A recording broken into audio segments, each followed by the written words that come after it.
Қайырлы күн баршаңызға. Сіздермен болған Жансая бүгін сіздерге ұйғыр халқының гуйру лағман рецептімен бөлісемін.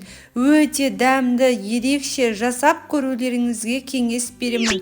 Менің бейнемді жіберіп алмас үшін қоңырау батырмасын басып тіркелуді ұмытпайық. Ең алдымен қызып тұрған қазанымызға сұйық майымызды құйып, майымыз қызығаннан соң етімізді салып, қызартып қуырып аламыз. Менің жасаған рецептерім ұнаса, достарыңызбен бөлісіңіздер. Мен өте қуанышты боламын. Ендігі кезекте аскөгімізді салып, араластырып аламыз.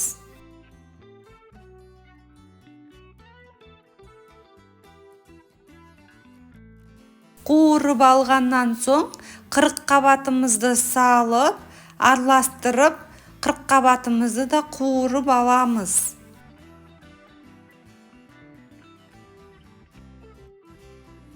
Дәміне қарай тұзымызды салып, араластырамыз. Қырыққабатымызды қуырып алғаннан соң бағдаршам бұрышын салып, жақсылап араластырып, қуырып аламыз.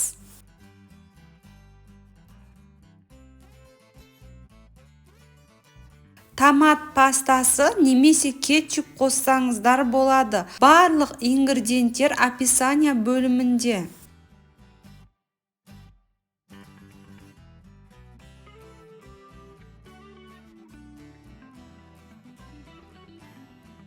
Екі минут қуырып алғаннан соң сарымсағымызды салып, араластырып қуырып аламыз. Ендігі кезекте дәмдеуіштерімізді қосамыз. Дәміне қарай қара бұрышымызды, бұршағымызды, соя тұздығын қосамыз. Жақсылап араластырып аламыз.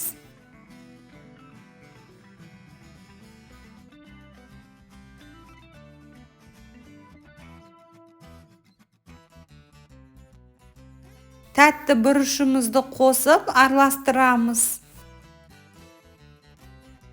Ең соңында аскөгімізді салып, жақсылап бір келкі қылып араластырып аламыз.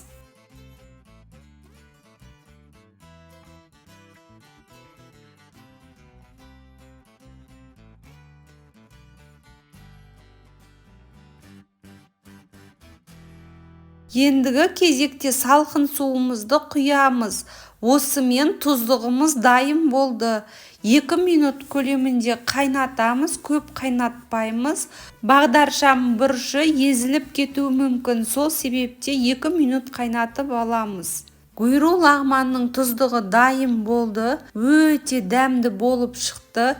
Иісі кухняны алып кетті. Сіздер де жасап көріңіздер. Өте ерекше тағам. Рестораннан кем шықпайды. Сіздер де осы рецептпен жасап көріңіздер. Дәмді шығады. Сіздермен болған Жансая. Қоңырау батырмасын басып, тіркелуді ұмытпайық. Менің рецептім ұнаса, сіздерге достарыңызбен бөлісіңіздер. Алдағы уақытта керемет рецепттермен бөлісемін.